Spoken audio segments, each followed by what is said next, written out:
Ez egy olyan közhiedelem, az antiszociális, igen, pont ez az otthon ülős emberre mondják, hogy antiszociális. Olyan személy, aki tök megnyerő. Nagyon jó társasági lény. Ugyanakkor gond nélkül egyébként. Átver, becsap. Mit gondolsz erről, hogy már nagyon sokan az AI-hoz fordulnak? Adott a lehetőség, hogy mindenki ingyenesen tud valakitől tanácsot kérni. Ugyanakkor egy robot az sosem lesz ember. És én azt gondolom, hogy nem helyettesítheti a terápiát.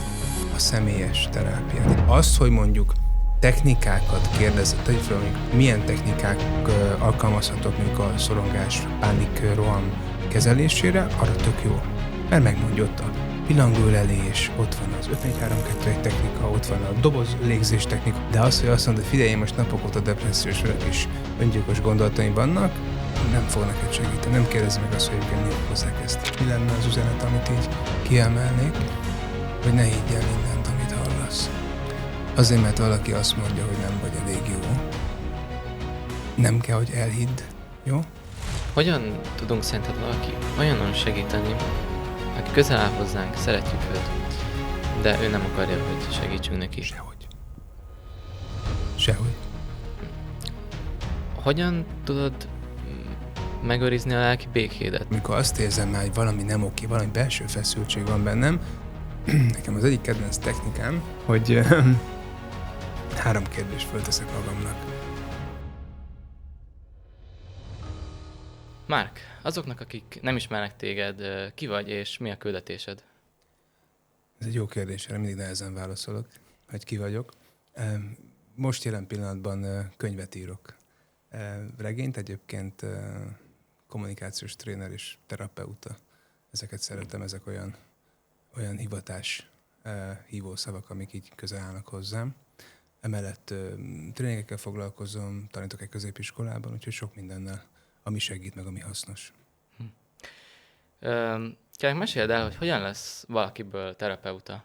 Mert szerintem ez nem egy olyan talán szakma, ami mindenkinek olyan készhez fogható, vagy egyáltalán megfogható szakma. Ez érdekelne. Hát az, hogy mindenki hogyan lesz, azt nem tudom, hogy én hogyan lettem, az egy érdekes történet. Én nem titkolok, én 10 évvel ezelőtt szembesültem egy olyan egészségügyi kihívással, ami egy válaszút elé állított, és akkor el kell döntenem, hogy azt csinálom, amit korábban csináltam, vagy próbálok egy más irányba elmenni, és valahogy ez így a fejlesztés, a tréningek, a tehetséggondozás mindig közel állt hozzám. Bocsánat, és valahogy akkor indultam el szétnézegetni, és akkor jöttek a trénerképzés, a nagy divatos coaching, ugye maga az eszköztárat nagyon szeretem, és tudom, hogy kértem, hogy ezt a szót ne említsük, de mégiscsak kell, mert hiszen maga az eszköztár az tök jó, és onnan csak egy lépés volt a kognitív viselkedés terápia. Ez érdekelt egy sokkal mélyebb szint annál, mint amit egyébként könnyen el lehet érni, meg így hallunk így ilyen mainstream jelleggel. Úgyhogy ez az én utam nagyjából. És mi az a fő dolog, vagy egy alapelv, amit te át tudnál adni a mai nézőknek? A terapeuta identitásommal kapcsolatosan? Igen, szerintem, vagy egy olyan dolog, ami szerinted a fő dolog, amivel a legtöbbet foglalkozol. Közben, mikor kérdeztem, eszembe jutott valami, és ezt lehet nem hallottad, még te sem tőlem. Nagyon sokat foglalkozom mostanában, ugye egyrészt az egyéni klientúra, meg egyébként is a könyv kapcsán is a jelenben létezéssel, és ami nekem most ilyen központi téma az, hogy csak a jelen pillanat az, ami a valós.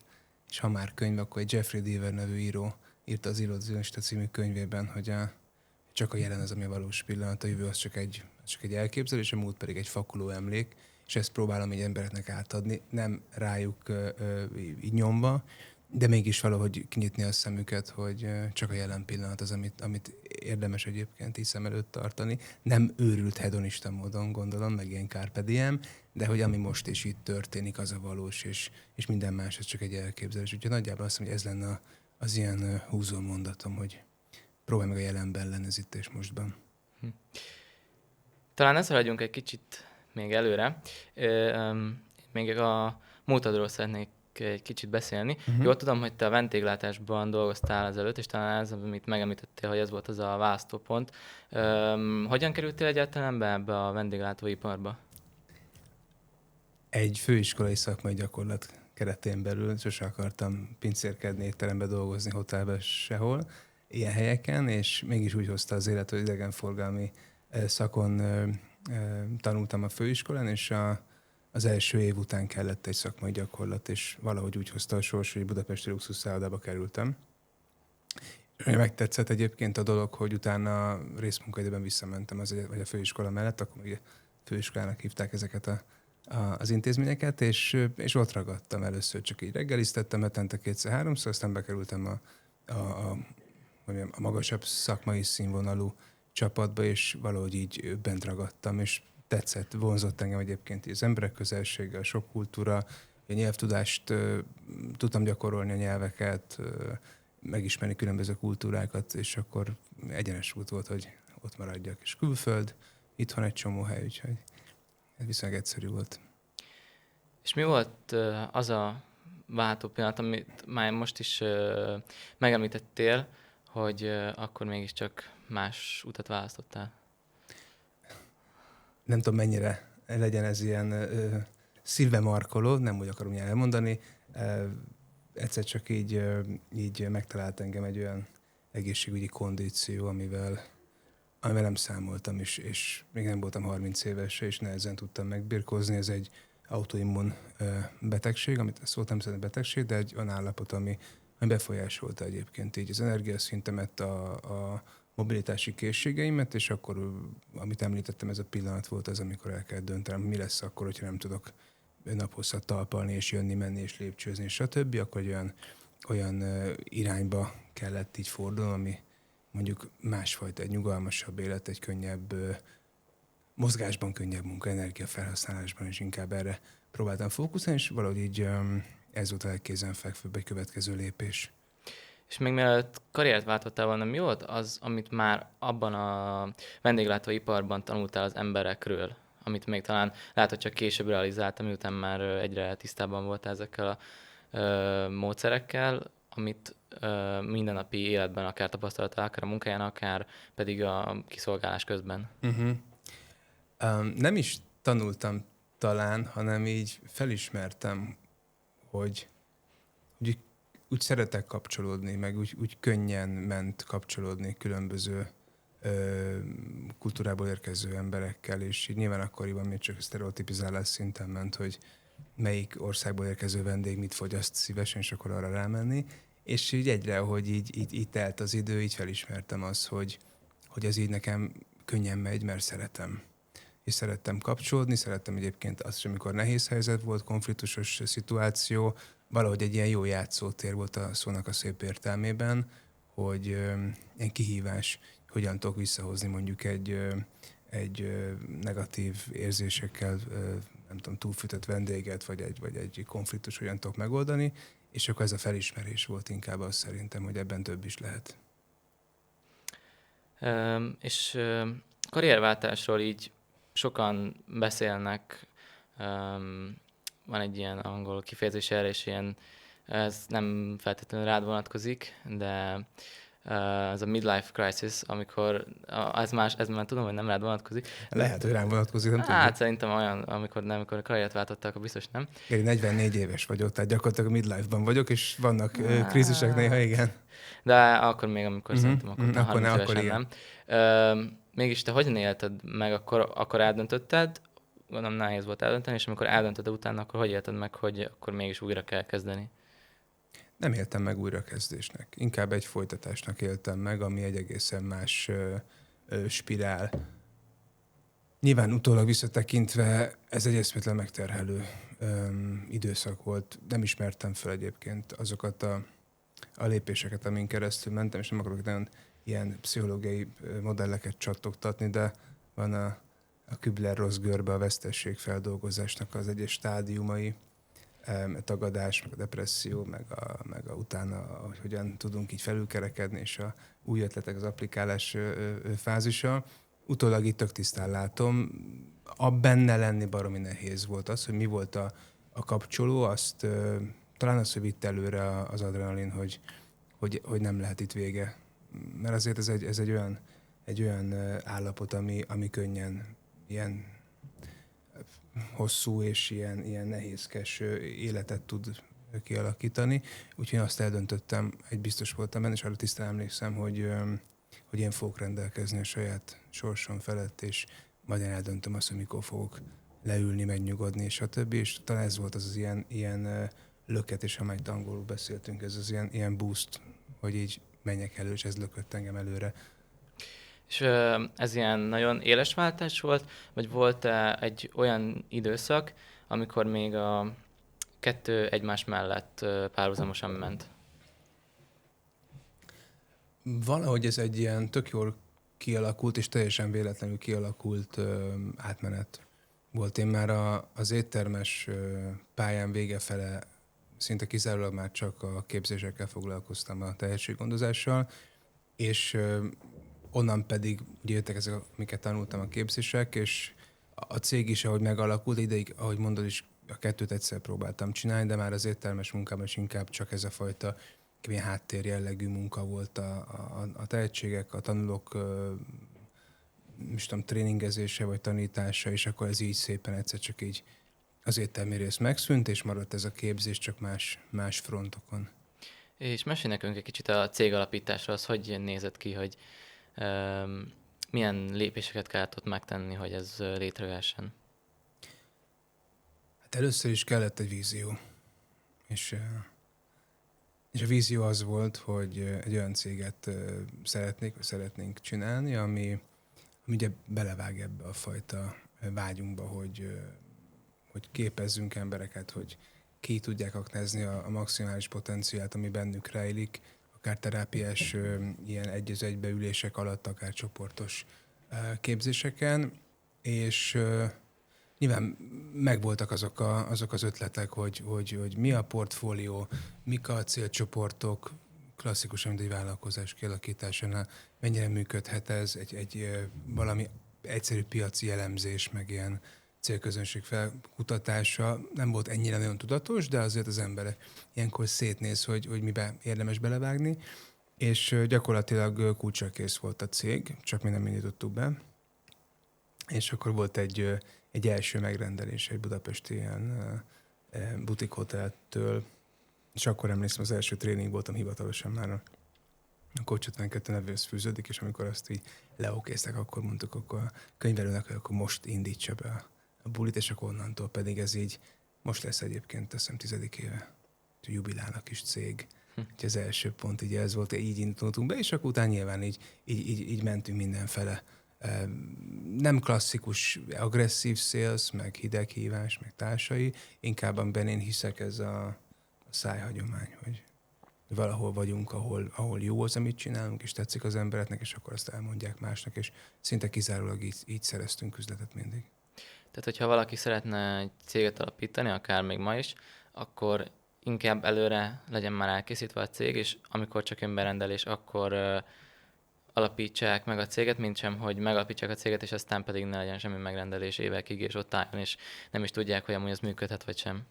Én azt gondolom, és csak józan paraszti ésszel gondolkodva, hogy addig felesleges egy csomót fizetni minden dologért, amíg nem tudjuk azt, hogy ez tud-e működni, vagy nem. Nyilván az sem feltétlenül szerencsés, hogy kapsz egy megrendelést, mint hónap után kell megcsinálni, és rohangálsz a könyvelőhöz, a NAV-hoz, a bárhova. Szerintem valahogy a kettő között van egy igazság, és nekünk ez bevált tényleg, hogy megvolt gyakorlatilag az összes, nem tudom, az infrastruktúra, logisztika, bármit el tudtuk azt, hogy hova akarunk menni, tudtuk azt, hogy mi kell hozzá, eszközök, a know-how, az baromi fontos volt, és igazából tényleg, amit mi előre összeraktunk, ami gyakorlatilag ilyen költség nélküli, nem is tudom, ilyen megállapodások, meg szervezés volt, tehát, hogy amikor ott tartunk, akkor csak egy gombot kell megnyomni, tehát kvázi kulcsa kész legyen. Ezen baromság fizetni egy csomót addig, ameddig nem is tudsz, hogy lesz a megrendelésed, tehát az ilyen deficit, én azt gondolom, nekünk ez vált be. Aztán lehet, hogy valaki nem így dolgozik, azt nem tudom. Mi az, amivel a leggyakrabban fordulnak hozzád, vagy hozzátok az emberek, és ezek közül mi az, ami mögött valami teljesen más van, és nem is realizálják addig, ameddig nem jutnak el oda? A terápiás munkára A gondolsz? terápiás munkában, igen.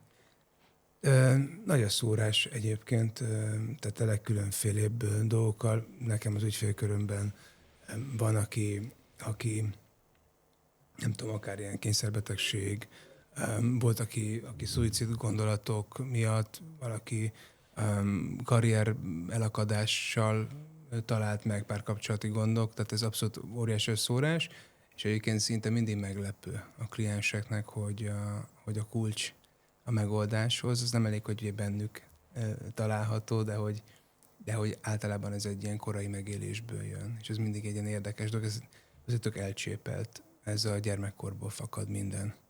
De tényleg így van, és ezt szerencsére nem én mondom ki először, hanem ezt már neves szakemberek elmondták, hogy a szüleink, azok imádunk és szeretünk, és nem szánt szándékkal, de azért így sikerült minket így cseszni, amennyire lehetséges. Azért, mert akkor az volt az eszköztár, amit tudtak, és olyan szakirodalmakat olvastak, ahol olyan dolgokat mondtak az akkori nagymenők, aminek a világon egyébként most már kiderült, semmi értelme, sőt kontraproduktív. Tehát gyakorlatilag én azt mondanám, hogy a 90% az ügyfeleknek, vagy klienseknek meglepődik, amikor az első kérdés az, hogy egyébként mikor érezted ezt az érzést legelőször, és a válasz az, hogy gyermekkorban. Úgyhogy ez mindig egy nagy ilyen aha élmény.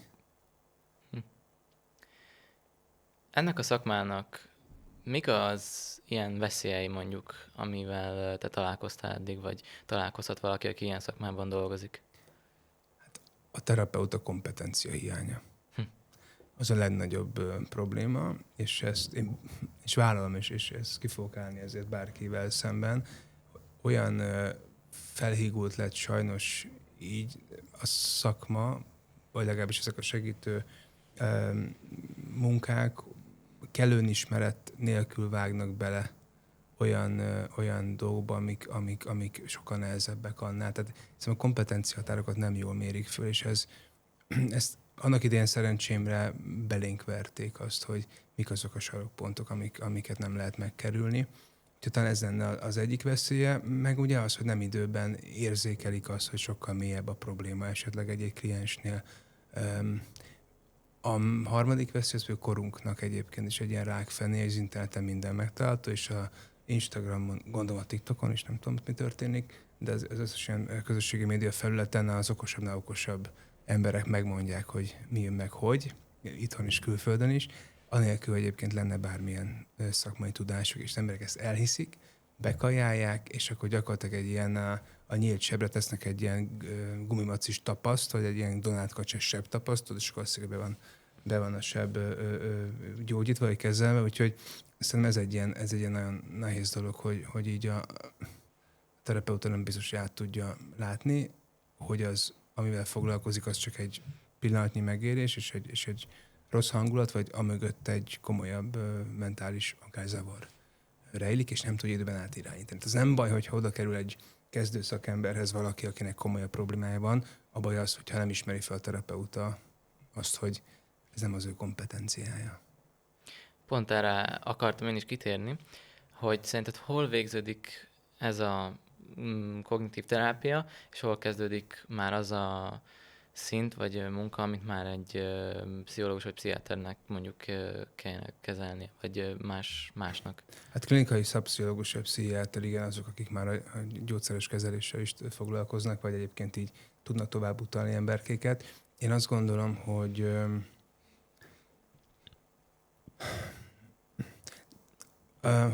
ha egy terapeuta, tehát a pszichopatológiát ismer, és fel tud ismerni mentális zavarokat, akkor ott van egy pont, hogyha én látom azt, hogy ez nem makacsiság, hanem mondjuk egy skizofrén működés, akkor nyilvánvalóan nem megyek tovább, és nem erőszakoskodok, hogy én ezt majd okosan megoldom a tanult technikáimmal, hanem akkor így tényleg így tovább vinni, vagy hát tovább irányítani a klienst. Szerintem így amit az előbb mondtam, ugye azt tudom mondani, hogy az egy nagyon nagy választó, hogy felismerjem, hogy én rajta már nem tudok segíteni, és azt a fajta felelősséget vállalni, és az egót félretenni, és azt mondani, hogy figyelj, nem én vagyok az, aki neked tud segíteni. És nem azt mondani, hogy oké, ezt nem mondom, mert akkor mit gondol majd rólam, és akkor csak azért is tolni tovább ezt elterápiás munkát, úgyhogy szerintem ez így ismétem magam, ez egy ilyen tök fontos. Neked volt, vagy talán milyen eset volt, ami neked a legmeghatározóbb volt egy ilyen terápiás ülésen esetleg, vagy akár egy sikersztori is, amit el tudnám mesélni, aki nagyon mélyen volt, de tudtál rajta segíteni. Nekem minden ügyfelem sikersztori. Csak Persze azért, mindenképpen, nem azért, csak... mert akkora szupersztár vagyok, hanem azért, mert hogy tudok nekik segíteni, és ők így jobban vannak, és ez a visszajelzés. Mindig azt mondom, hogy ez tök érdekes ambivalencia, hogy nekem az a szakmai siker, hogyha a kliens már nem hív többet. Ha azt mondja nekem, hogy jó vagyok, bejelentkezik fél évente egyszer, az tök jó. Tök érdekes, hogy a klienseim egyébként így, és nem azt mondom, hogy baráti viszonyt ápolok, mert az szakmailag megkérdőjelezhető, de tudok róluk. És egy tök fontos dolog. Ugyanakkor ugye a legnagyobb szakmai sikerem talán volt egy kliensem, aki nagyon mélyen volt, mikor hozzám került, szuicid gondolatok, tehát hajlam az nem volt, mert nem voltak ilyen próbálkozások, de nagyon mély depresszióval találtam meg, vagy talált meg engem, és így a mai nap pedig egy tök boldog életet él, és tök elégett, és tök szuperul van. Néha bejelentkezik egy ilyen felülvizsgálom, mint egy beszélgetésre, csak hogy kicsit így dumáljunk, de igen, az szuper, meg ami most ilyen ez régebben volt, ami a közelmúltban pedig egy gimis, egy gimis korú kliensem, aki pedig erős ilyen kényszerekkel érkezett hozzám, és eltanácsolták egy csomó helyről. Tehát alapvetően olyan szolgáltattak, akiknek ezen a dolga, mert a 18 év alatt van is nyilván konzultáltam a saját szupervizorommal, aki pszichiáter, és aki azt mondta, hogy nézzem meg, hogy tudok segíteni. Sokszor már csak egy beszélgetés is így hasznos, és vele szerintem alig egy év alatt elértük azt, hogy minden ilyen korlátozó tevékenység, ami így a kényszer, kompulzió, stb. Így eltűnt. Úgyhogy az egy óriási nagy eredmény szerintem, és ez mind a klienseknek a kemény munkája, úgyhogy ez tök nagy boldogság. Szerintem nagyon sok öntudatosság kell ahhoz, hogy tényleg azt tud mondani, amit te is említettél, hogy tovább tudj adni egy ügyfelet. Te is vettél részt ilyen terápiás üléseken mondjuk, vagy ilyen megismerésen, mielőtt nekiálltál ennek a szakmának, vagy hogy nézett ki ez neked? Hát alapvetően a képzések meg a tanulmányom során nekem kellett, kötelező volt önismereti csoportokat csoportba járni, ez egy ilyen 2 éven keresztül jártunk, és nagyon komoly szakemberek tartották, a kiképzők tartották ezeket a csoportmunkákat, úgyhogy alapvetően ez is egy ilyen tök fontos kritérium volna bárkinek, aki arra adja a fejét, hogy terápiákkal fog foglalkozni, egy nagyon erős önismeret. Illetve a terápiás, bocsánat, csak azon gondolkodtam, mi volt az első kérdésed, én is jártam terápiára, persze. Ez tök fontos. Nem csak azért, mert tehát Magyarországon az a probléma, hogy aki nem megy terápiára, az bolond. Szerintem az a bolond, aki nem megy terápiára. És ezt én vállalom. Mert hogy az nem azt jelenti, hogy beelromlottam és kell segítség. Néha tök jó elmondani dolgokat, amik az ember fejében vannak, olyan embernek, aki tud adekvát reakciót, épkézzel választ adni. És egyébként nekem volt olyan korai hiedelmem, sémák, stb. Nem akarok ebbe belemenni a szakmai részébe, ami miatt kellett nekem az, hogy valaki irányba tegyen, és olyan sarkokba bevilágítson így a agyamnak így a padlás terében, amiket akkor én nem láttam magamtól. Van ez a mondás, az ember olyan, mint a szem. Ugye a szem is ugye mindent lát, csak saját magát nem. Az ember pont ilyen, lehetek én a legtudatosabb ember a világon, kell egy külső szem. Sokszor ezért mondja a terapeutáknak szupervíziós munka, hogy valaki kívülről lássa azt, hogy miben van benne, miben dolgozik, stb. Vagy csak egy külső szem, hogyha éppen úgy érezném, hogy jó lesne mondjuk nekem is beszélgetni. Úgyhogy abszolút én is végeztem terápiás munkát, és csoportmunkát, és mindenféle ilyet. Szerinted van-e olyan pont, vagy volt-e olyan pont számodra, ahol a terápia és az üzlet értékei ütköztek?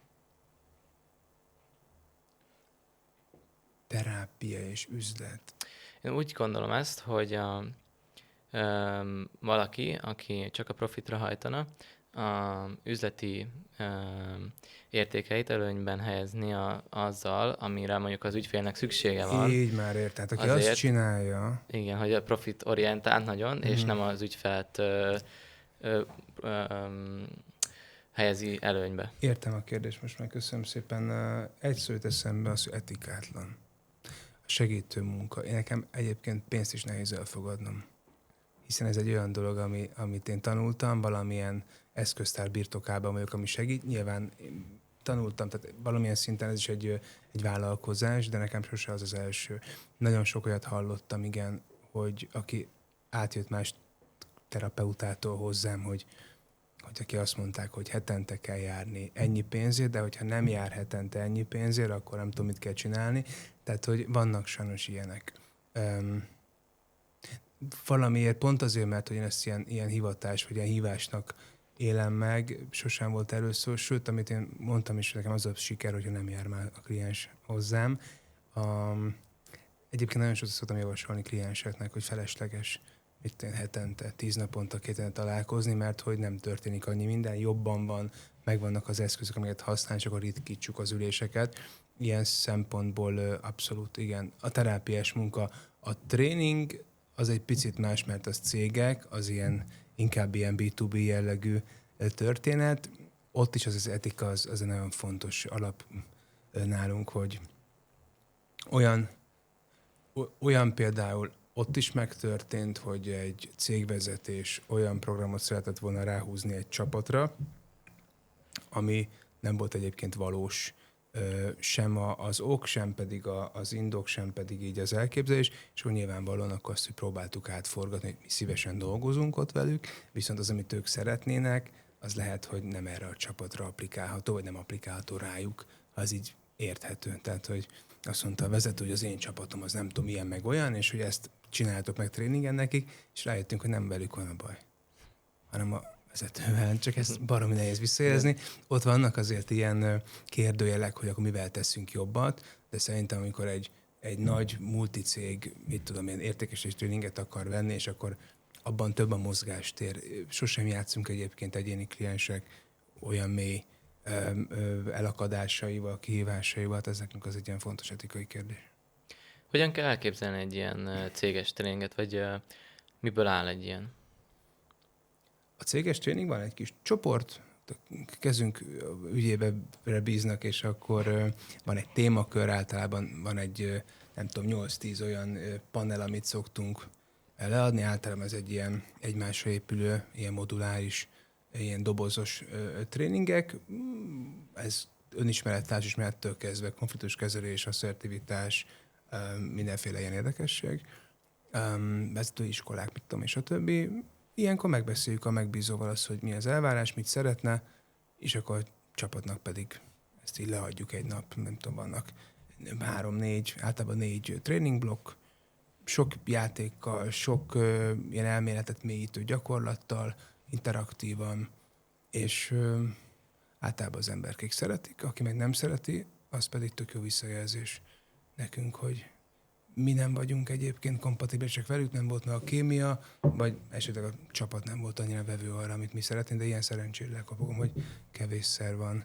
Úgyhogy általában van egy ilyen téma. A legtöbb olyan ügyfelünk, akivel dolgozunk, nagy cégek, azok már nagyon régóta dolgoznak velünk, vagy mi velük, és azért megvan így a folyamat ennek, meg így kialakult egy ilyen jó együttműködés, úgyhogy nem szokott ebből ilyen probléma lenni semmi. Most szeretnék egy kicsit rátérni a podcastnak, mai a epizódnak a fő témájára. Márk, ahogyan már említette, egy könyvíró. Az első könyvnek a címe egy Csibész naplója. Szerintem egyébként egy nagyon itt tartasz jó benne. könyv. Nem, ott van egy oldalon. ott van egy bejelölés, amit majd szeretnék rátérni. Mesélj, hogyan jön valaki egyáltalán az, hogy írjon egy könyvet, hogy honnan jött az ötlet? Na, ez kedvemre való. Annyit engedj meg, és nem kukacoskodás, hogy Márk könyvíró, tehát nem vagyok író, én írtam egy könyvet. Én nagyon szeretnék megtartani az alázatos hozzáállás, mert hogy író az nem itt kezdődik. Én úgy tudom, ezért több része lesz. Úgyhogy ezért lehet, hogy... Hát a második már majdnem kész van, és akkor még 4 másik van így Mégiscsak azért. a csőben. Nagyon régen egyébként, vagy régóta tervezek egy olyasmi kiadványt, így a cég által, ami ilyen terápiás segít, kis kézikönyv, stb. Csak nekem nagyon sok olyan könyvem van otthon, ami terápiákról szól. Elméleti, száraz, van, ami így feldolgoz ülés sorozatokat, ami már sokkal érdekesebb, ilyen húsvér emberkék szereplésével, és az egészen jól szemlélteti, de mégis akartam valami olyasmit, ami másképp mutatja be ezeket a önismereti pszichológiai modelleket, dolgokat, amikről így beszélek, akár tréningen, akár főleg terápiákon, és akkor ezt megelőzően pedig egy barátommal beszélgettem, akivel így egy ilyen hosszú italozós este után így annyit itt sztoriztunk, hogy valahogy így azzal keltem föl, hogy írok valamit. És elkezdtem csak így gépelgetni, meg így főleg bediktálni a laptopba, és akkor azokat úgy szépen úgy formázgattam, meg így kiegészítettem, és akkor utána jött az ötlet, amiről az előbb beszéltem, hogy mi lenne, hogyha ötvöznék egy érdekes regényt, egy ilyen krimi, noir jellegű dolgot a pszichológiával, és a kettőt összegyúrnám, és akkor az első 3-4 fejezet után elkezdtem erre vonalra rá állni, és megtetszett, hogy újra kellett az egész könyvet írnom. És akkor gyakorlatilag így magát így írta a sztori, és nagyon érdekes. Egy kicsit skizofrén megélés, amikor a főszereplők a fejemben kopogtatnak, hogy ülj már a géphez, mert mondanunk kell valamit. Úgyhogy valami ilyesmi volt a kezdet. Sosem gondoltam, hogy író leszek. Én csináltam egy kis rövid videót egy pár héttel ezelőtt, amiben pont azt ecsetelem, hogy én még a olvasással is úgy álltam sokáig, ugye a kötelező olvasmányok hatása, nem annyira kedveltem, nem volt az ilyen kedvencem, és akkor kezembe került a Stephen Kingnek a Ragyogása. Tök véletlenül. És akkor ott elolvastam, és rájöttem arra, hogy ez tök jó. Szuper olvasni, és kíváncsi voltam arra, hogy mi az Isten tud leírni valaki 400-500 oldalban, vagy 300-ban. És akkor azért, hogy akkor nézzük meg. És akkor elkezdtem olvasgatni, és akkor innen megjött az írás. Ez tök érdekes. Most már olvasni nincs időm, mert hogy van időm olvasni, ezt inkább írással töltöm. Már szerintem ezt így elmondtad, hogy igazából mi a célod ezzel a könyvvel. Én úgy érzem, hogy így ezzel is szeretnél segíteni azoknak, akik talán nem tudnak eljönni terápiára, vagy esetleg, és mivel Márk is ugyanúgy, ahogy elmondta, ez tényleg egy kitalált történet, viszont ötvövezve van minden szakmai tudással, ami szerintem nagyon hasznos lehet. Azok nem kitaláltak, így van. A sztorik kitaláltak, igen. A terápiás kis technikák azok abszolút valid és érvényes tudszak. Szerinted mi az a fő érték, alapelv, amit az olvasó ebből a könyvből el tudna vinni? Most nem szeretném spoilerezni a könyvet, de mégis szerintem mi az a fő, ha csak egy dolgot tudnák kiemelni belőle, amit az olvasó elvihet magával? Fú, de jó kérdés ez, Geri. És megfogtál. Mi lenne a fő mondani való talán? Hát, ne higgyünk el mindent, amit hallunk. Ezt csak akkor tudjátok meg, hogyha elolvassátok a könyvet, hogy ezt miért én mondtam Márk. Úgyhogy, hogyha valaki szeretne magának egyet, akkor minden részlet szerintem benne lesz a leírásban, hogy Márkot keressétek, és önálló lehet ezeket a könyveket. Személyesen rajzolok pillangót. Személyesen. Egyébként igen, majd utólag bevágjuk, de nekem is van benne pillangós egy kis idézet, úgyhogy ezt dedikáljam már. Úgyhogy ezért én is a sajátomat hoztam mindenképpen. Meg szerettem volna mutatni. Ha már kitalált történet, miért pont a fantázia világba mentél, és miért nem mondjuk egy már megtörtént eseményhez csatoltad ezt hozzá, vagy bármi más? Őszinte leszek veled, Geri, mert lusta vagyok. Lusta vagyok kutatni olyan dolgok. Tehát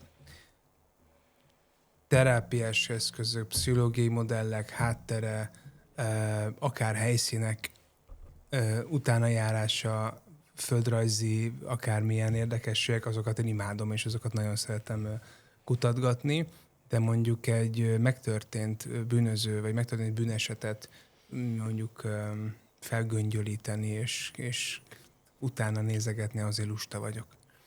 Meg valahogy úgy jött a történet, hogy annyi ötletem lett hirtelen, hogy rájöttem, hogy sokkal izgibb, hogyha én írok valamit, nekem legalábbis.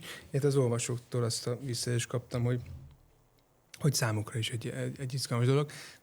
Valamiért, lehet, hogy ez lett az oka, igen, az őszintességem azt mondta, hogy ezt kell, hogy mondjam most neked, hogy túl lusta lettem volna egy megtörtént dolgot így kikutatni, meg így könyvtárba járni, meg a nem tudom, így aktákat olvasgatni.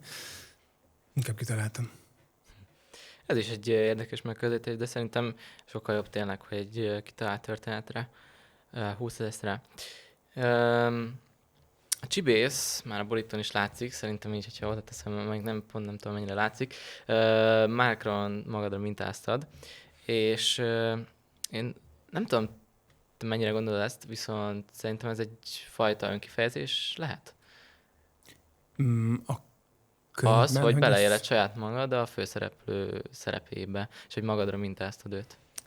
Ez egy tök érdekes dolog, mert egyébként ezt se cáfolni sem megerősíteni nem szeretném. Jó, az hasonlít az a kép rám, de hát rengeteg ilyen szőrös fejű fickó van, aki szivarozik. Én pont én is egy olyan vagyok. Alapvetően, aki ismer engem, ők azért, mert feltették a kérdést, hogy melyik a kettő főszereplő, melyik vagyok én. Lehet, hogy mind a kettő, lehet egyik se. De megint csak az őszintesség oltárán mind a kettőben van bennem. És nagyon sok az ilyen visszajelzés is, és szerintem is az önkifejezés egy ilyen felszabadító dolog, hogy az ember az lehet, aki akar. Azt a döntést hoztam, és ennek a szabadságában én fürdőzöm, hogy mivel az én könyvem, az én sztorim, én nem akarok megfelelni senkinek. Én tök örülök, hogyha tetszik az embernek, imádom, hogy tetszik nekik, de ezt azért írtam, mert bennem volt egy ilyen vágy, és megkockáztattam azt, hogy lehet, hogy nem fog tetszeni, van egy bűnöző, aki a főszereplő. És tudja mindenki, hogy bűnöző, mégis te olvastál, és lehet, hogy tudsz is majd ebben, vagy erre így reflektálni, hogy ez a Pali, ez egy szerethető csávó.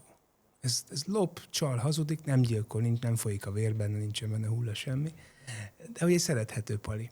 És valahogy ez így, nem tudom, lehet egyébként, hogyha mélyebbre néznénk, és a terapeutám ülne itt mondjuk még mellettünk, akkor azt mondaná, hogy van egy belső vágyam, hogy én ilyen legyek. Nem tudom, ez egy ilyen kis érdekesség. Mind a kettőkből tettem, mert talán egy ilyen kis próba volt, hogy mi lenne, ha én lennék ez.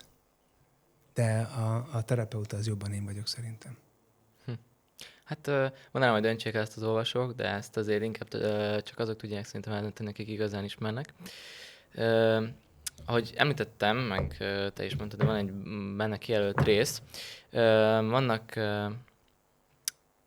ilyen reflexiók a könyvben, és csak egyet szeretnék kiemelni, csomó van benne, ami az antiszociális emberekről szól. És számomra is nagyon érdekes volt, amikor olvastam, hogy mondom, én nem ezt gondoltam, hogy ez az antiszociális ember. A józan paraszti észre az, amikor az ember azt hallja, hogy antiszociális, meg mindenki hallom, hogy beszéli otthon is, csak beszélgetünk a családi asztalon, és akkor mondja a húgom, hogy fú, pedig az osztálytársam olyan antiszociális, soha nem jön el velünk, mindig ott ül egyedül, meg egyedül van egész nap, és akkor olvasom a könyvbe, és akkor mondom, és felapoztalak, hogy húgodnak, hogy figyelj, kislányom, ez így nem így van. Igen. Úgyhogy szerintem én ezt felolvasnám, ezt egy kis részt, hogyha lehet. Abszolút. Az antiszociális ember mosolya nem őszinte, nem belső öröm, vagy kedvesség tükrözése. Inkább a társadalmi normáknak és a várakozásoknak szól.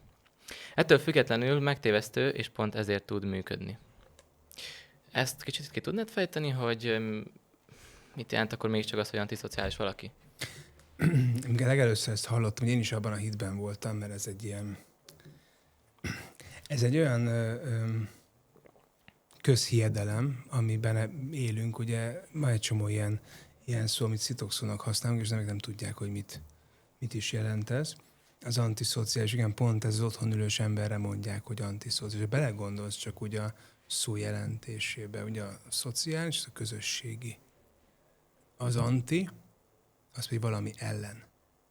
Tehát a közösség ellen. Nem a közösségtől a közösség ellen.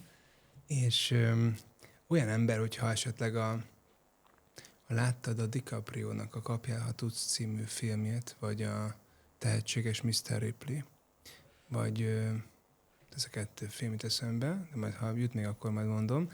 Olyan személy, aki tök megnyerő, nagyon jó társasági lény. Ugyanakkor az empátia hiánya, vagy annak a deficite okozta dolgok miatt, így gond nélkül egyébként átver, becsap, a céljait nézi előtérben a másik jóléte, vagy szándékai, vagy jogaival szemben. Úgyhogy alapvetően ez, ami az antiszociális jelentés. Hát ez a mosolygok és kedvesök, és ugyanakkor tök nem érdekel.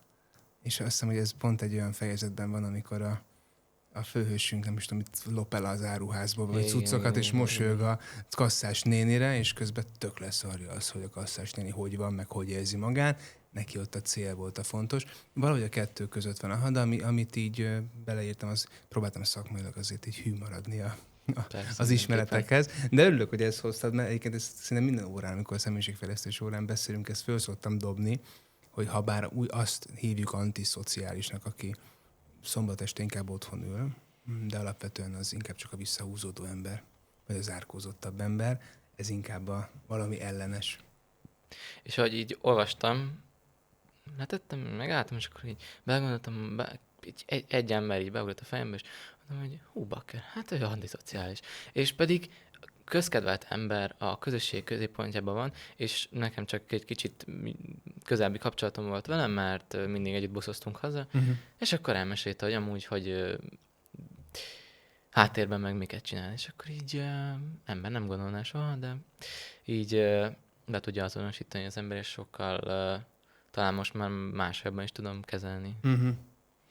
Nagyon érdekes, és örülök, hogy ez a másik, amiért örülök, hogy ezt hoztad, hogy és ott megint csak bizonyítja azt, hogy a könyv, amiért íródott egy ilyen hátsó szándékom, hogy egy picit az nagy kép, hogy edukálni, de bemutatni olyan dolgokat így a könyv által, így a reflexiók által, az ember lehet, hogy nem ismer, de mégis találkozik vele mindig, és egy picit ilyen mélyebb betekintést kapjon akár így a machiavellista személyiség, vagy ilyen jellemvonás világába, akár ez, amit most felolvastál, vagy van egy csomó olyan dolog benne, amilyen tök érdekesnek, már örülök ennek. Már megérte megírni, Geri, ha már neked lett egy olyan megélésed, hogy valami újat hallottál, úgyhogy...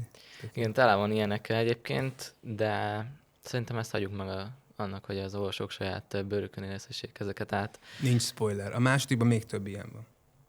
Alig várom. Mesélj egy kicsit tudom, hogy lehet, hogy amúgy annyira nem érdekes, viszont számomra érdekes a technikai részeinek a könyvnek, mert te nem egy nagy kiadóhoz mentél, mind saját magad csinálja már. Mégis hogyan tudtad saját magad ezt kiadni? Nekem volt azért segítségem. Én tankönyvet kezdtem el írni egy pár évvel ezelőtt, és ott a kiadónál a főszerkesztő nagyon sokat segített nekem. Egyrészt abban, hogy elhiggyem, hogy az is író, aki elkezd írni, nem csak az, aki befutott és John Grisham vagy Dan Brown magasságokban van. Úgyhogy nekem ott volt egy ilyen első, vagy egy nulladik löket, és amikor megírtam a könyvet, akkor nyilván az volt a fejemben, mint minden ilyen szerencsevadásznak, tudod, hogy egy naív kisgyernek, hogy akkor majd kiadóz elküldöm, azt mondja, itt van $100 millió, és Netflixen lesz holnap, és Oscar-díj, és stb. El is küldtem egy kiadónak, visszaírták, hogy fantasztikus, ezt ki kell adni több nyelven, a világon, a világűrbe is, mindenhol. Megörültem egyébként, mint majom a farkának, úgy voltam vele, mint a jó Istenem, ezt most jó volt. És akkor utána jött az utolsó, hogy akkor alább csatolt 3 szerződés vázlat közül írjam alá, amelyik nekem szimpatikus. És akkor ugye másfél meg a 3 millió forintos szerződés közül választhattam, amit én fizetek nekik, hogy ők átveszik a jogokat, teljes jogát az összes könyvvel kapcsolatos bárminek. Ennek cserébe ők szerkesztik, töldelik, és ha úgy alakul, akkor ki is nyomtatják, ahol nem volt írásos ilyen ígéret. És akkor kapok 3 példányt, mint a szerző, és akkor azzal játszhatok, meg adhatok anyámnak egyet, meg mindenkinek. És akkor így elgondolkodtam, és utána nézegettem, hogy ez micsoda, és ez úgy hívják, hogy ilyen vanity publishing, tehát ilyen hiúsági kiadás, hogy én fizetek azért, hogy ezt más mind megcsinálja, meg a marketinget, és akkor látom majd a Librinek egyik polcán valahol. Gondolom hátul, mert hogy a kutya nem ismeri a nevemet, és akkor úgy döntöttem, hogy nem. És van egy csomó barátom, aki egyébként már foglalkozott, tényleg tudta, hogy mi a menete, hogy ISBN számot kell a Széchenyi Könyvtárból kérni hozzá, meg hogy hogyan néz neki egy ilyen marketingben nem, azt nyilván saját kútfőből csináltam. Maga a fizikailag, hogy ez a könyv az így nézzen ki, abban pedig egy nagyon kedves diákom segített, egy 9-es diákom, aki megkérdezte karácsonyat, mikor nem tudtam, hogy hogyan fog karácsony alatt a családomnak könyvet adni, hogy ki fogja kinyomtatni. És mondtam, hogy nem tudom. Nem mondom, fura a kérdés, hogy ismersz? És mondta, igen, az édesapjának nyomdája van. És akkor ezúton is, ha szabad, az Europrinting nyomdának megköszönnöm, mert hogy gyakorlatilag 2 másodperc alatt kinyomtatták azt az első pénzt, és utána a következő, a nagyobb adag, az pedig már egy újra tördelt, átszerkesztett, újra konfigurált sztori volt. És akkor ez az párhuzam, pedig a marketing már elindult így évvége fele, ami pedig abszolút ilyen saját. Tehát nem nagy, óriás plakátok, nem vettem meg a Times Square-en azt hatalmas kivetítőt, nem volt TV reklámspot, meg semmi. A közösségi médián elkezdtem így szépen hirdetgetni, kis AI-generált képek így a szereplőkről, meg sztorik, amit senki nem tudott még, hogy micsoda, viszont elárasztottam vele mindent. És akkor azt a visszajelzést kaptam egy diákomtól, ugyancsak valami így a srácok ezt így szerették, hogy már nagyon kíváncsiak a könyvem, mert tökük tele van, hogy mindenhol ez van. És akkor amire kijött a könyv február 16-án, addigra már volt 100 előrendelésem gyakorlatilag. úgyhogy így történt, és nyilvánvalóan kihasználtam minden a marketing eszközt, ami gyakorlatilag minimál költség vagy ingyenes, könyvklubok, könyvtárak, ismerősök, ilyen reprezentációs példány, olyan emberek, akik esetleg ezt tovább tudják adni, bloggerekkel próbálkoztam, akik hogyha majd írnak róla, stb. Több-kevesebb siker, ott is voltak azért fura megélések, úgyhogy nagyon röviden és nagyon hosszan ennyi a könyvnek, hogyan lett egy dokumentum, egy docfile-ból a laptopomon, hogyan lett egy ilyen kis szépséges kiadvány. Nagyon örülök, hogy említetted az AI-t, mert ez lenne így a következő pontom. Hogyan... Nem az írta a könyvet. Nem, mégis hogyan állsz az AI-hoz így alkotóként?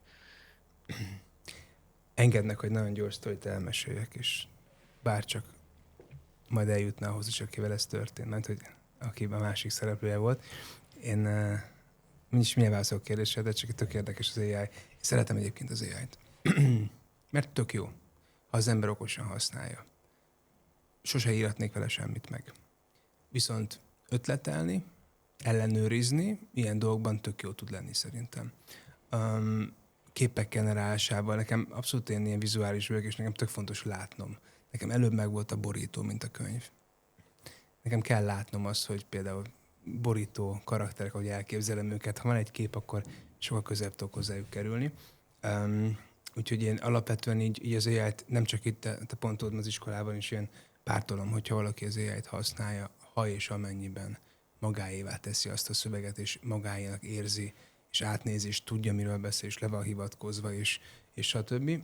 A könyvírás tekintetében pedig én azt gondolom, hogy és a könyvvel kapcsolatban ilyen borító, főleg egy olyan írónak, aki mondjuk így minimális marketinget tol bele, vagy minimális költséggel próbálja ezt így minél szélesebb körben elérhetővé tenni. Én azt gondolom, hogy szerintem belefér, mert hogy az csak egy borító, és ez a mondás, hogy a könyvet borítójáról ne ítélj meg, vagy éppen ítélj meg.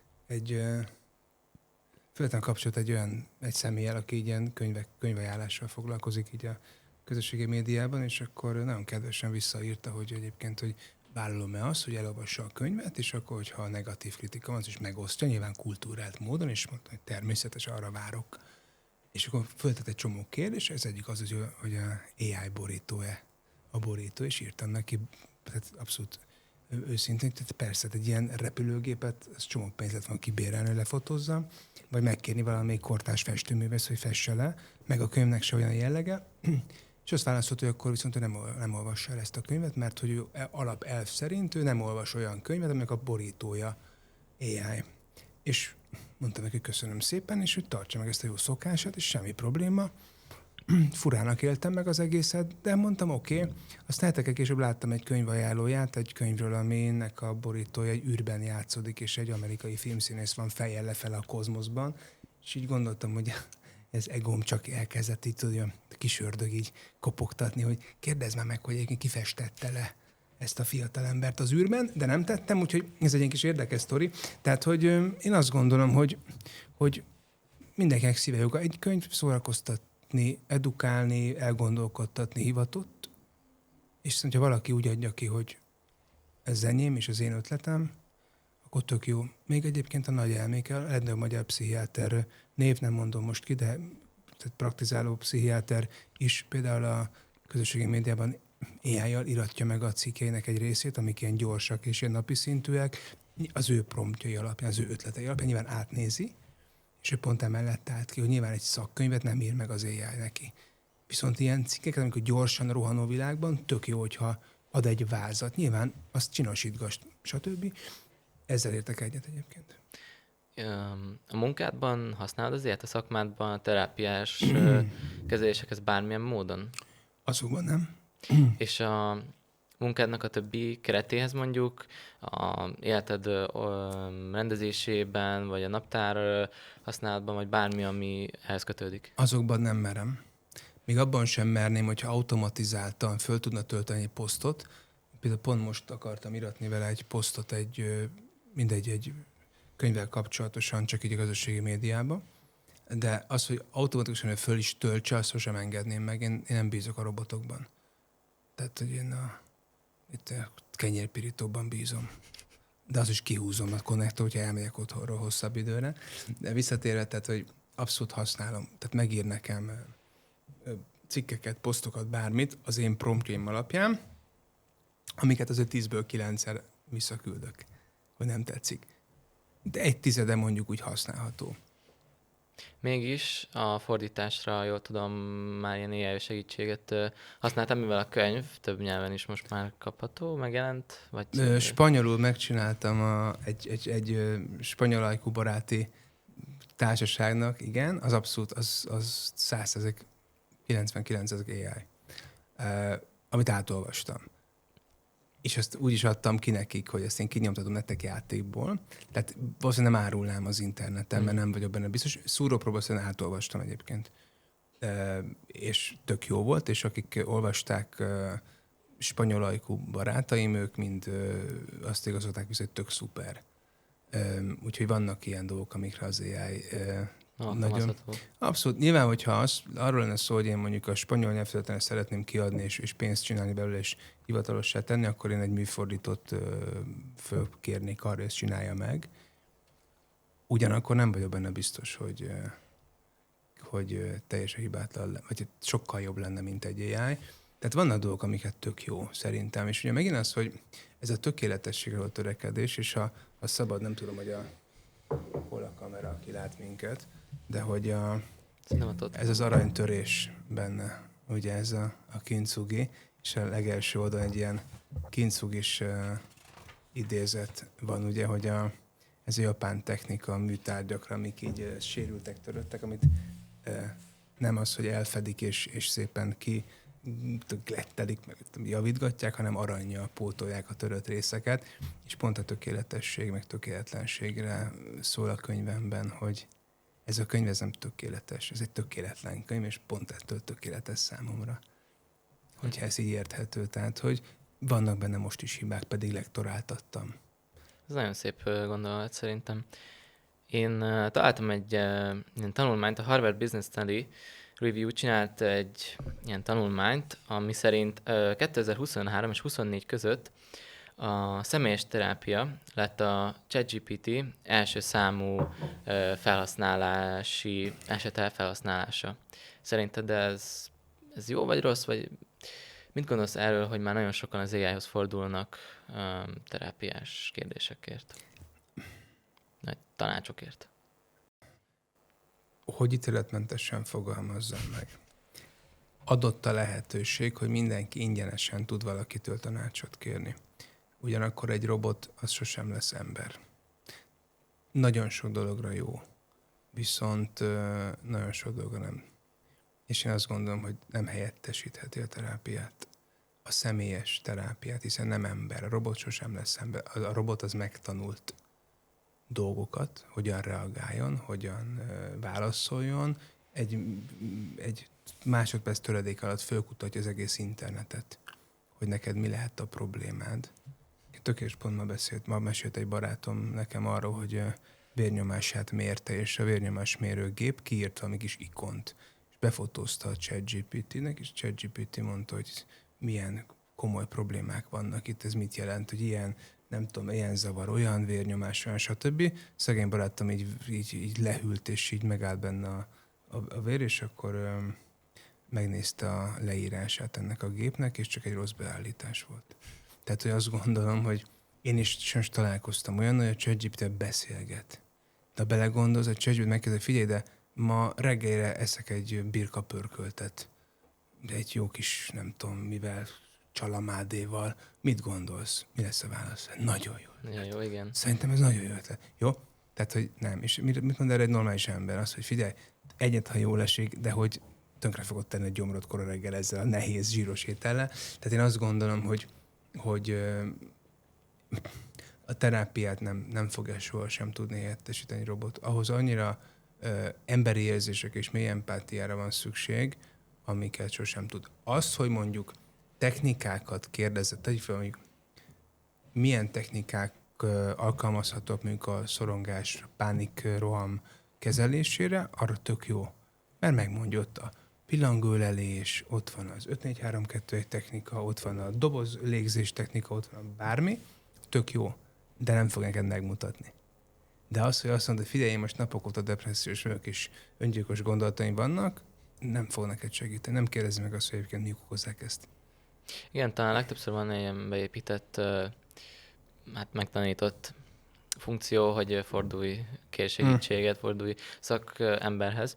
Viszont talán egy kicsit ilyen emberibb megközelítés, az a ilyen self-help. Van egy csomó ilyen self-help könyv. Szerinted ezek jók, vagy csak nagyon mainstream, és egyébként a nagy része, vagy akár az összesnek talán semmi értelme? Mindennek van értelme. Mármint ilyen könyvek, amit ember ír. Ha ember írja. Én azt gondolom, hogy tök jó tud lenni, viszont ez megint csak egy ilyen ráhúzunk valamit, tehát egy ilyen nagy ilyen esernyő. Tehát, hogy tudunk bele tök jó ötleteket hasznosítani. Ebben a könyvben van egy csomó technika ötlet, ami tök jó tud lenni, de nem tudja ezt sem helyettesíteni egy terapeutának a munkáját. Tehát, hogy van bennem nagy kedvencem egyébként a gondolatnaplózás, a gondolatainknak, tehát mi bizonyítja be azt, hogy ez igaz, amit gondolok, van-e alternatív más gondolat, az már egyébként egy könnyebb érzést fog hozni, stb. Le van írva egy példán keresztül a könyvbe, ez talán nem spoiler, lehet, hogy ez még az embert sarka, és akkor meg elolvasom. Egyébként nagy kedvenc részem, viszont nem tudod egyedül applikálni a saját életedre. Ahhoz kell egy szakember, aki megtanítja. Tehát autóvezetni is, tehát a YouTube-ról is meg lehet valamennyire tanulni, de nem tudsz egy oktatót, aki ott van melletted, és mutatja, és mondja, és segít, nem tudod helyettesíteni szerintem. Igen, én is erre szerettem volna reflektálni, hogy te is mondtad, hogy te is jártál ugyanúgy terápiára, és saját magadat nem ugyanúgy tudtál segíteni, mint aki kívülről látta ezt az egészet. Másik ilyen nagyon gyakran beszélt téma, az a narcisztikus emberek. Szerinted ez tényleg annyira veszélyes, amennyire ezt a social médiában látja az ember, és hallja mindenhol, vagy talán ez mégsem ennyire kéne, hogy ekkora pánikkeltő legyen? Nagyon jó a kérdés. És pont ezt mondtam ugye a felvétel előtt, hogy én nem akarok ilyen TikTok okos ember lenni, mert vannak nem ezerszer okosabb emberek ezzel foglalkoznak. Csomót tanultam nyilván erről is, egy csomó tapasztalatom van, saját bőrömön is. Klienseim is mesélték, és ezeket összegyúrva nyilván van egy véleményem, és ez egy vélemény lesz inkább, mint egy nagy igazság. Tehát maga tehát minden emberben van valamilyen fokú narcizmus. Ego, szeretem magam, fontos vagyok magamnak, stb.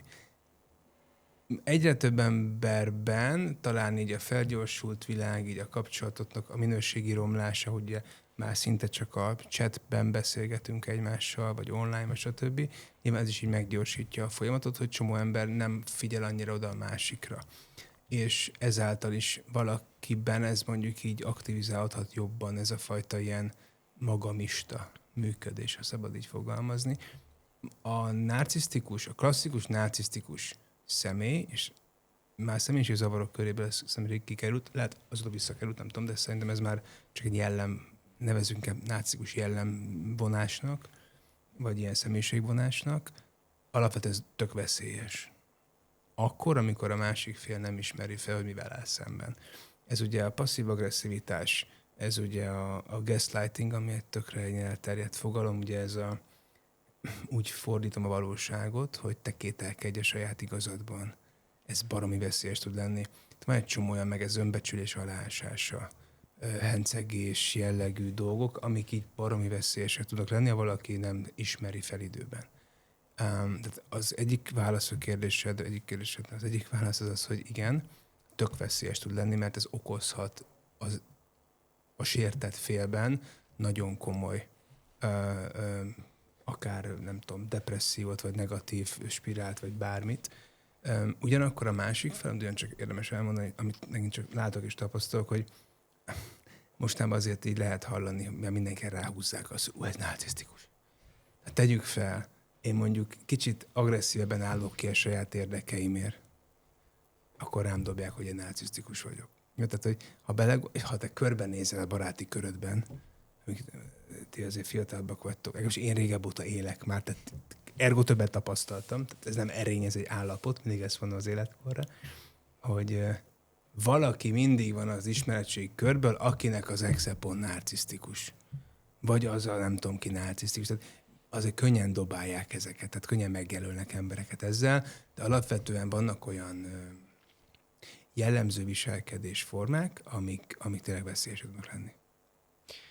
És szerinted, hogyha valaki fel tudja ismerni, valószínűleg szkeptikus lesz vele, hogy tényleg fel tudta ismerni, de mégis gyanakszik rá, akkor hogyan álljon hozzá ez a helyzethez, vagy hogyan tudná ezt kezelni? Ha valaki arra jön rá, hogy mondjuk a környezetében van valaki, akire ez jellemző, hogy narcisztikus működése van? És tegyük fel, hogy mondjuk nem is tudja kivenni az életéből, mert egy családtag, egy barátja, akit nem feltétlenül tud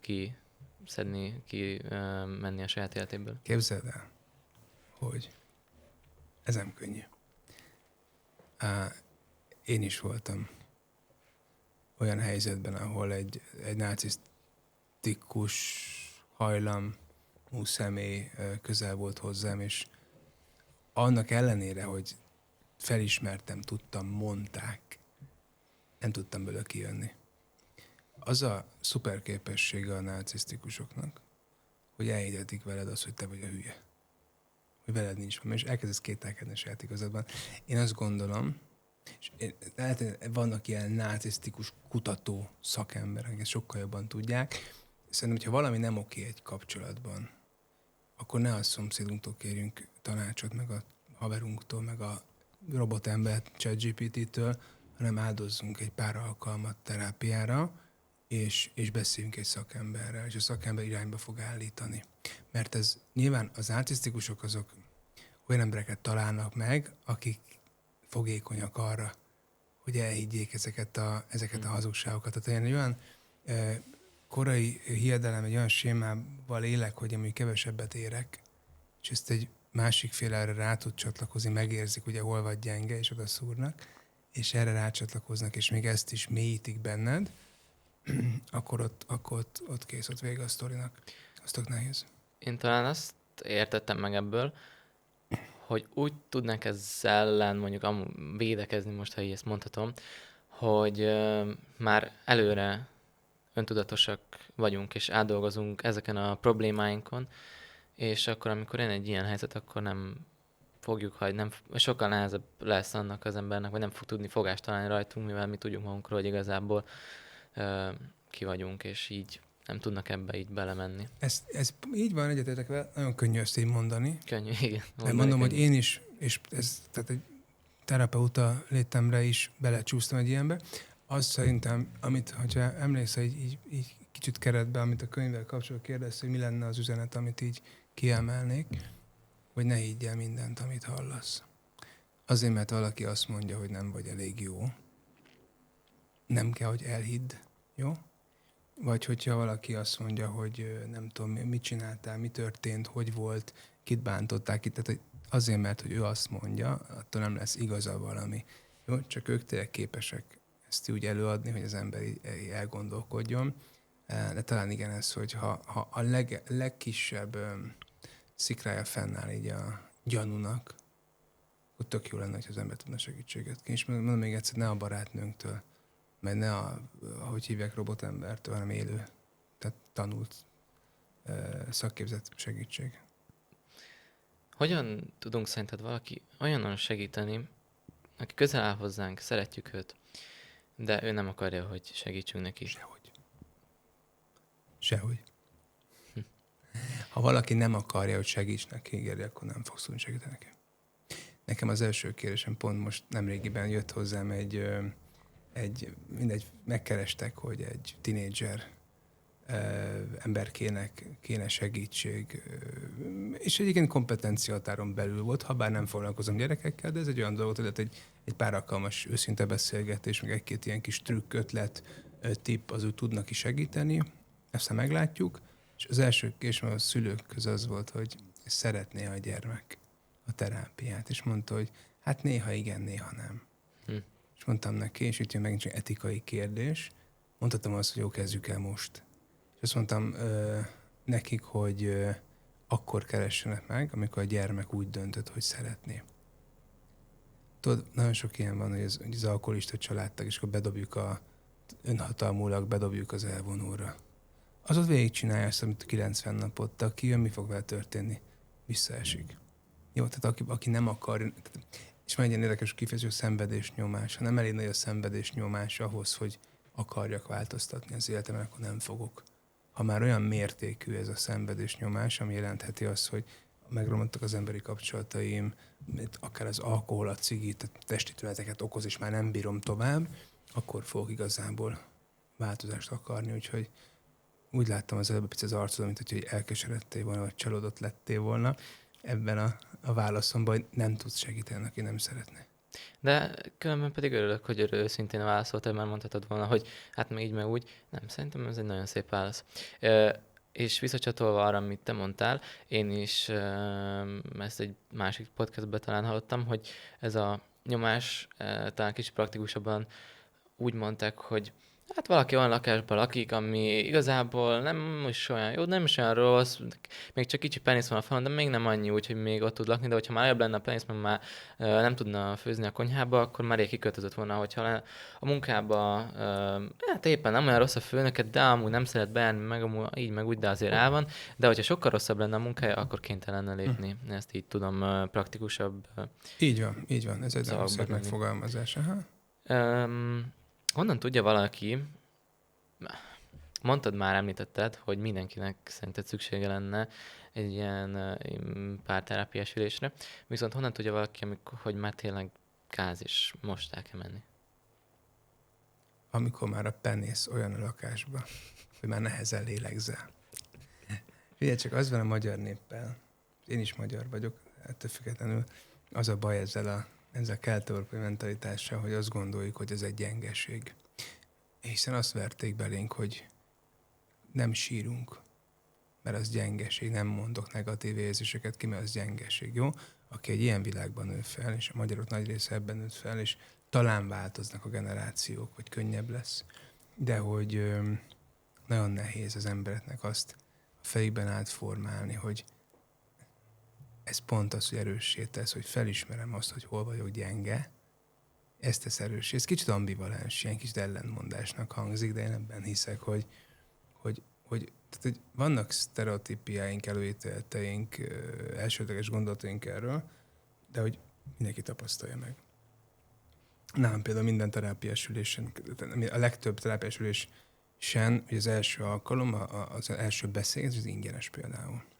Pont azért, mert hogyha nincs meg az a kompetencia, amivel én tudok segíteni, ha nincs meg az a szakmai kémia, amivel a kliens szívesen megnyílik előttem, akkor semmi értelme, és az nem fog pénzt elkérni tőle, hogy kiderüljön, hogy nem fogunk tudni itt dolgozni. És ez egy csomó embernek egyébként, és pont megint csak egy új kliensemmel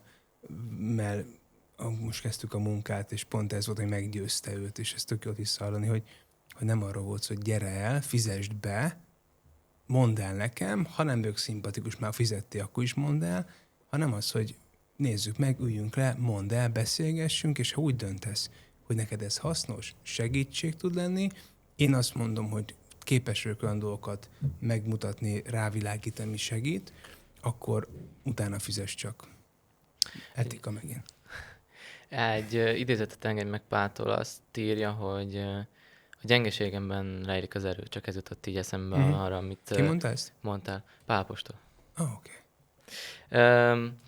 Egy ilyen kicsit talán praktikusabb kérdés, kicsit már más témában. Sokat beszéltünk már így az asszertív kommunikációról. Szerinted hogyan tudhat egy ember elérni azt, amit ő szeretne egy adott konfliktusban, egy adott szituációban, hogyan tudja elérni azt, amit ő szeretne, az ő érdekét megvalósítani? Hát sokféleképpen. Attól függ, hogy milyen a szituáció.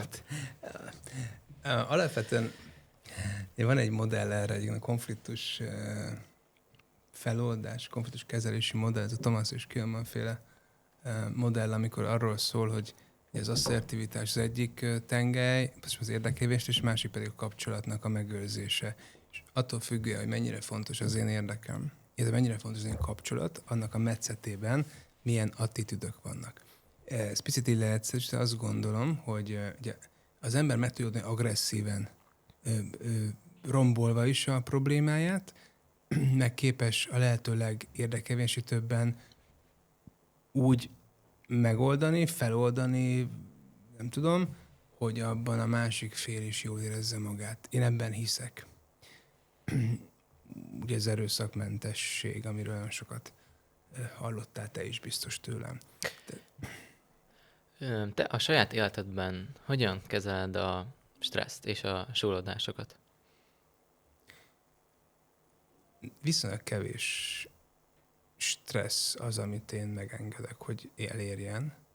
Ez tudatosság. Ezt nem tegnap jöttem rá, ez hosszú évek kemény munkája. Alapvetően kizárok minden olyan dolgot az életemben, ami nem ad hozzá.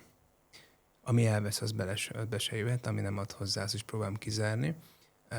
Ami lehet, hogy valakinek ez is ilyen fura, de én próbálom így konzerválni az én nyugalmamat. Nekem a legfontosabb dolog a világon az a lelki békém. Mindennél fontosabb. Súrlódásokat pedig igyekszem, nem mindig sikerül, mert nem mindig vagyok arra így kapacitált, általában próbálom úgy megoldani, inkább kérdéseket teszek föl, és együttműködést próbálok elősegíteni, mint sem, hogy romboljak. Ennek ellenére nyilván vannak olyan szituációk, amikor a másik félnek azért is nem érdekelne, mert én sem vagyok ugye buddhista, meg én sem vagyok szent. Vannak olyan szituációk, amikor tök nem érdekel, hogy a másik ebben hogy lesz. Engem annyira zavar egy szituáció, hogy akkor azt választom, hogy nem leszek asszertív. Ez ilyen választás, tudod, hogy akarok asszertív lenni, és szeretnék ebbe az emberrel jó kapcsolatot fenntartani, vagy nem érdekel a másik fél, hanem az érdekem érvényesítés az, ami sokkal fontosabb. Az így érthető. Igen.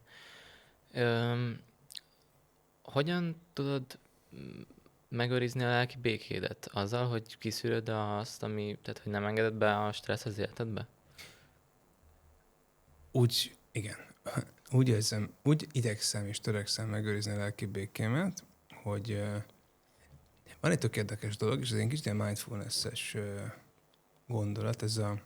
Ott van egy olyan relaxáció, talán vagy ilyen folyamat, ez a test szkennelése.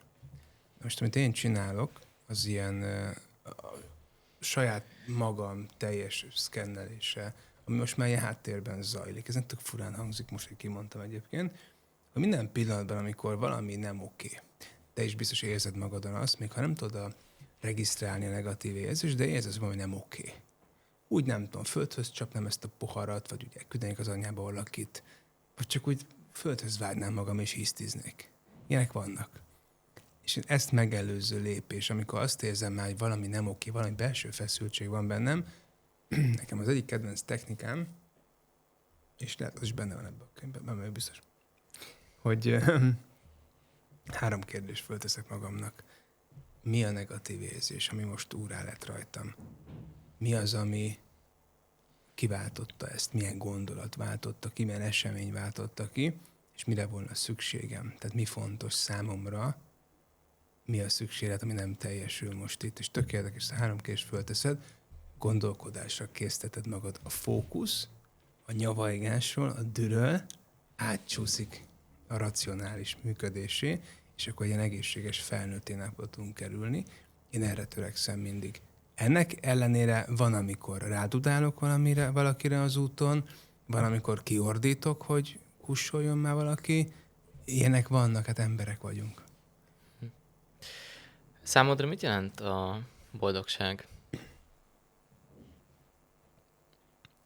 De jó kérdés ez is. Nekem a boldogság az, amikor azt mondják, amikor nem kell ébresztőre fölkelni. Én azt mondom, az a boldogság, amikor azt tudom csinálni minden pillanatban, ami nekem jól esik. Amit szeretek. És ezt át is fordítom. Japánoknak van egy ilyen az életterve, tökéletes élet. Tudom, hogy elképzelés, az ikigai. Ha erről hallottál. Igen. Biztos. Én órámon biztos hallottál, beszéltünk róla. Az ikigai arról szól, hogy mi az élet értelme, hogy olyan dolgot csinálsz, amiben jó vagy, ami hasznos, amire szüksége van a világnak, és amiért még pénzt is kapsz. Ennek a 4 kis gombócnak van egy ilyen köztes metszete, és hogyha azt eléred, azt mondják a japánok, hogy az egy ilyen, akkor beteljesedik az élet. És erre törekszem egyébként, és ez egy tök jó dolog. De alapvetően szabadság is boldogság. És te boldognak tartod magad? Én azt választom, hogy boldog vagyok. Milyen szép. Igen, egyébként szerintem is sokszor választásokból áll az élet, hogy én is sokszor választhattam volna mást is, hogy máshogyan cselekszem, de mégse úgy választottam, és inkább rájöttem, ez nem éri meg nekem.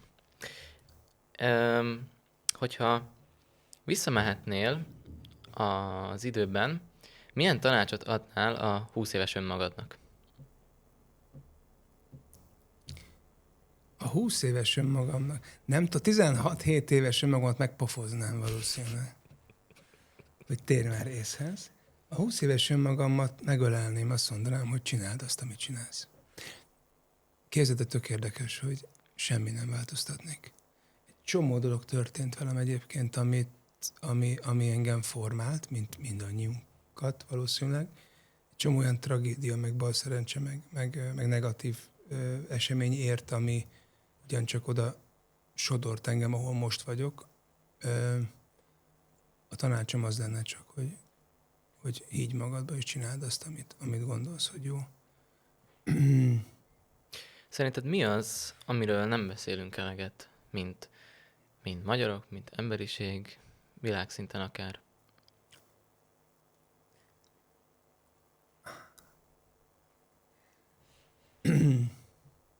Magyarok valószínűleg nem beszélünk eleget. Őszintén saját magunkkal sem, de mással sem mondjuk az érzéseinkről. Akár negatív, akár pozitív. Ugyanakkor túl sokat beszélünk egy csomó dolog, amit tök felesleges. És ha bár megbeszéltük, hogy politikáról nem beszélünk, és nem is beszélek a politikáról, például túl sokat beszélünk a politikáról. És nyilván most ez időszerű. És tudom, ez érdekes egyébként, aztán max kivágjátok, ha nem szeretnétek ezt hallani. Ami nekem nagyon hiányzik a világból, és nagyon törekszem, hogy úgy éljek. Nyilván az ellenkező oldalán, hogy az egyéni felelősségvállalás. De ezen gondolkodtál-e, hogy azért nem sikerül valami, mert a másik ilyen, azért, mert a tanár ilyen volt és megbuktatott, azért, mert a hülye rendőr megbüntetett, azért, mert a párom ezt csinálta, azért, mert a munkában a főnököm akármi. Tehát mindig valakit hibáztatunk. sokkal jobb lesz, hogyha lila színű párt nyer, vagy a nem tudom, világos zöld színű párt fog akármit csinálni, hogy sokkal jobb lesz az életem. Ha külföldre megyek, sokkal könnyebb lesz. Nem tudom, hogy ezen gondolkodtál, hát ekkorosztály nem tudom, ez hogy van. Én azt tapasztalom, hogy rengeteg ember mástól várja az ő megmentését. Igen, én is így gondolkozok, hogy ne külső dolgoktól várjam az én akár belső békémet, akár boldogságomat. Igen, szerintem ez az első fontos, hogy én belül rendben legyek. Még akkor is ez is egy ilyen tök jó, hogy lehet, hogy kívül vihar van, de bennem nincs. Tehát, hogy én lehet, hogy benne vagyok a viharban, de bennem nincs vihar. Úgyhogy én így próbálom intézni a saját életemet. És szerinted mi az a dolog, amiről még most itt nem beszéltünk, pedig nagyon fontos lenne, és akár megváltoztathatná valakinek az életét? Fú, hát figyelj, holnapig tudnám mondani. Ami eszembe az előző kérdésed kapcsán, ugye említettem ezt az autoimmun betegséget, vagy nyavaját, amivel én együtt élek. Ez tud nagyon piszkos és mocskos dologgá válni, és én ezt nem voltam 30 éves, mikor ez így rám jött, és hozzám került, és azóta együtt élek vele, és akkor úgy ítéltem meg, hogy vége a világomnak. És most úgy tekintek erről a legnagyobb áldás, ami velem történhetett. Hiszen átformálta a gondolkodásmódomat, és azáltal lettem az az ember, aki most vagyok, és képes vagyok a mában élni, annak örülöm van, és talán itt egy ilyen érdekesség, és akkor itt most válaszolok kérdésedre, ahelyett, hogy azt nézem, és megint csak egy magyar betegség szerintem, hogy miért nem jó valami, mi múlt el, mi nem jó már. Én nagyon régen megtanultam a saját szerencsétlenségemen, hogy van egy helyzet, merre tudok menni. Én nem tudok futni. Járni is nehezen tudok, húzom a lábam. Én fociztam világéletembe. Egy pillanatra, amikor előkerült ez bennem, hogy Úristen, már nem tudok futni. Hogyan mozogjak, ha már... És a válasz az volt, hogy akkor nem futni fogok, nézzük meg, mit tudok. Tudok biciklizni. Tudok úszni. Azt fogom csinálni. Tehát az, hogy mindig van megoldás, abban hiszek. Én nem vagyok egy vallásos ember, nyilván van hitem egyéni, tehát nem vagyok vallásos, én nem hiszek abba, hogy nem tudom, a Jóisten a legjobb harcosának adta a legnehezebb csatákat. Tök jó hangzik. De aki benne van egy tragikus helyzetben, az kurva nem fog érdekelni. A Jóisten éppen miért őt választottak, és tök jó, hogy én vagyok a legjobb harcos, de miért velem cseszték ki. Viszont azt gondolom, hogy ha becsukódik egy ajtó, akkor valahol kinyílik egy másik, csak azt észre kell venni, és Napoleon Hill mondta azt, most konkrétan az idézet nem fogom tudni, de az ő nyomán, hogy a lehetőség az sosem mutatja meg magát, az mindig áruhában érkezik, sokszor szerencsétlenség, bal szerencse, tragédia formájában, és hogy lássuk meg. Igen, én is úgy gondolom, hogy ha lát, hogy ez nem következett volna be, akkor most nem ülnénk itt és beszélgetnénk. Ebben biztos vagyok. Mi volt a legjobb tanács, amit bármilyen részére az életednek, bármelyik életszakaszodban kaptál? Nem biztos, ide illik, ugyanakkor meg ide illik, mert mindennek van oka. Egyik volt főnököm az első között, egyik azt mondta nekem, hogy minden emberben van valami, amit így tetszik, irigyelsz, így hasznos, és azt így ki tudod venni belőlük. Minden emberben van egy ilyen, akár egy jó szófordulat, egy bármi, egy valamilyen attitűd, és én ezt akkor így beépítettem tudattalanul, és mai napig is úgy élek, hogy így bárkivel találkozom, akit velem szimpatizálok, mindig azt keresem, hogy mi az a dolog benne, ami egyébként így irigylésre méltó, és segít egyébként empátiával lenni mások felé. Érdekes, hogy még ez a kérdés előtt említetted egy kicsit a hitéletet. Ugyanis van egy záró tradíciónk, hogy van egy ilyen kis üzletem, és minden vendég hagy egy történetet, vagy egy tanulságot az életéből a következő vendégnek, és az előző vendég egy Adi idézetet hagyott neked, amit én tudom, hogy nem biztos, hogy minden sikerrel fel tudnék olvasni, úgyhogy Ezt alátámasztom, hogy kikeresem. Senki nem tudná. Ebből lehet még egy fejfájás gyógyszernek is a alkalmazási előírása. Az idézet így hangzik. Mikor elhagytak, mikor a lelkem roskadozva vittem, csöndesen és váratlanul átölt az Isten. Nem harsonával, hanem jött némaig az öleléssel. Neked mi a gondolatod erről? Nem szeretnék népszerű lenni. Nekem Istennel egyéni a kapcsolatom. És hogyha gonosz lennék, akkor erre egy Nietzsének egy mondatát írnám, amit most nem fogok mondani, Istennel kapcsolatos létezésével. Nagyon szép egyébként. Adinak igen. Adi vers. Nagyon, nagyon szép. Én megmondom, hogy írást imádom, mert a költészethez nem tudok kapcsolódni. Nincs benne se tapasztalatom, sem pedig nem nagyon Vionon kívül nem olvastam túl sok költőt. Megköszönöm, aki írta, nagyon szép, nem hiszem, hogy tudta, hogy ki fog ide érkezni. Akkor nem, ő még nem valószínűleg akkor lehet, hogy gondolta volna. Tök szép gondolat. Nem nagyon tudok vele azonosulni sajnos, de tetszik. Szerintem attól függetlenül, hogy nem tudsz vele azonosulni, attól függetlenül megvan ennek is a szépsége, hogy te is mondtad, és ez is egy tök szép gondolat, hogy nem arra törekszel, hogy egyébként a hírnévre és egyébre. Mindenkinek saját a hitélete, úgyhogy, és egy fontos dolog szerintem, amit meg kell említeni, hogy attól függetlenül, hogy eltér a vallásunk, nem mint nekünk, hanem mint embereknek. Eltér a vallásunk, eltér a politikai nézetünk, akár csak egy baráti körben. Attól függetlenül is szerintem ápolhatunk jó kapcsolatot egymással. Erre majd mondás, mit lehet, hogy ha megkérsz, hogy írjak, akkor ezt fogom írni valószínűleg, hogy azért, mert hogy nem értek egyet veled, attól még elfogadlak. És ez a kulcs szerintem, hogy nem kell, hogy egyetértsek a te politikai nézeteiddel, a te vallási elképzeléseddel, a te bármiddel. Nemi hovatartozás vagy identitásoddal, nem a tiéd, de bárki másé annyiban. Attól még elfogadni el tudlak.